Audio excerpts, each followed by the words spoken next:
আসসালামু আলাইকুম ফ্রেন্ডস, আজ আমি আপনাদের সঙ্গে একটি সম্পূর্ণ ইউনিক, সুস্বাদু এবং ইজি স্ন্যাক্স রেসিপি নিয়ে এসেছি। আপনারা বাসায় অবশ্যই এটি ট্রাই করবেন, দেখবেন ছোট বড় সকলেই খুব পছন্দ করবে। এটি দেখতে সামান্য কঠিন মনে হলেও বানানো কিন্তু অনেক সহজ। চলুন তাহলে শুরু করা যাক। এখানে পাখির বাসাটি তৈরি করার জন্য আমাদের প্রথমেই লাগবে সিদ্ধ করা আলু। আমি আলু সিদ্ধ করে এখানে ছাল ছিলে নিয়েছি। এবার একে পটেটো ম্যাশার দিয়ে প্রথমে ম্যাশ করে নিব। এখানে আমি পটেটোটা ম্যাশ করে নিয়েছি। এবার এই আলুর সঙ্গে আমাদের কি কি মশলা মেশাতে হবে সেটা আপনাদেরকে দেখিয়ে দিই। এর জন্য আমি নিয়েছি 4 টুকরো পনির।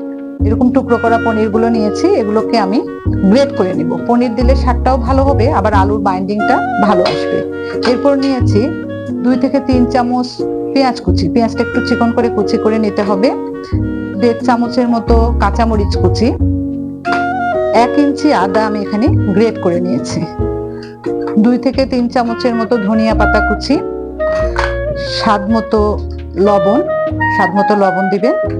এরপর এখানে আমি নিয়েছি 1 চামচের মতো চাট মশলা, চটপটির মশলাটা নিতে পারেন, প্যাকেটেরটাও নিতে পারেন আপনারা। এখানে 1/2 চামচের মতো নিয়েছি জিরা গুঁড়ো, আর 1 চামচের মতো নিয়েছি লাল শুকনো মরিচ গুঁড়ো, আর দিব সামান্য পরিমাণের হলুদ। এখন এগুলো আমি একে একে এই আলুর সঙ্গে মিশিয়ে ভালোভাবে মিক্সড করে নিব।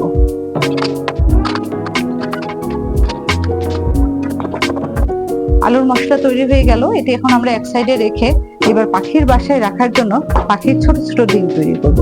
এই জন্য আমরা নিলাম এখানে গ্রেট করা পনির। এর সঙ্গে আমরা দিব 1/2 টিস্পুনের মতো গোলমরিচের গুঁড়ো, আর দিব 1 থেকে 1.5 টেবিল চামচের মতো কর্নফ্লাওয়ার। আর পাখির বাসার একটু অরিজিনাল শেপ আনার জন্য আমি কয়েক টুকরো এখানে কালো জিরা দিয়েছি। আপনাদের কালো জিরা পছন্দ না হলে আপনারা এই গোলমরিচটা হালকা আধা ভাঙা করে এর মধ্যে দিবেন, তাতেও দেখতে পাখির ডিমের মতো, অরিজিনাল ডিমের মতো লাগবে।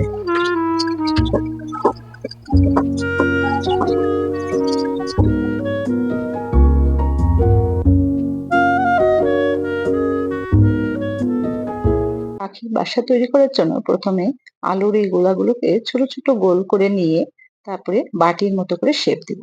এই শেপ দেওয়ার পরে এটি যখন রাখবেন তখন অবশ্যই উপর করে রাখবেন, না হলে শেপ নষ্ট হয়ে যাবে।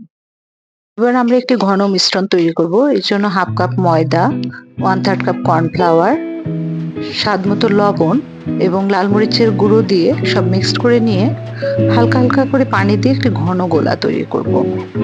ঠিক এইরকম একটি ঘন গোলা তৈরি করে নিয়ে আমরা রেখে দেব।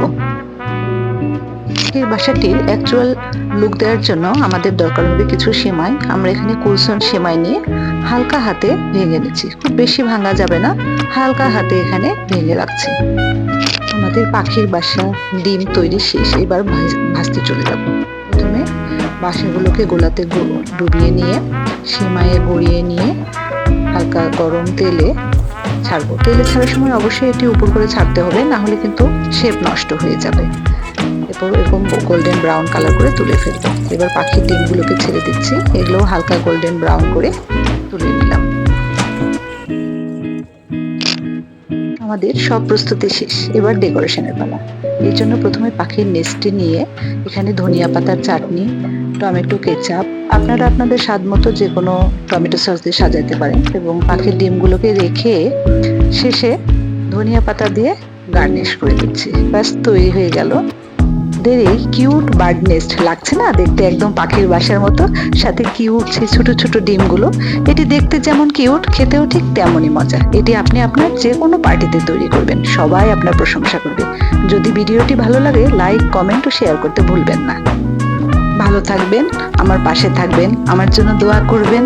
আল্লাহ হাফেজ।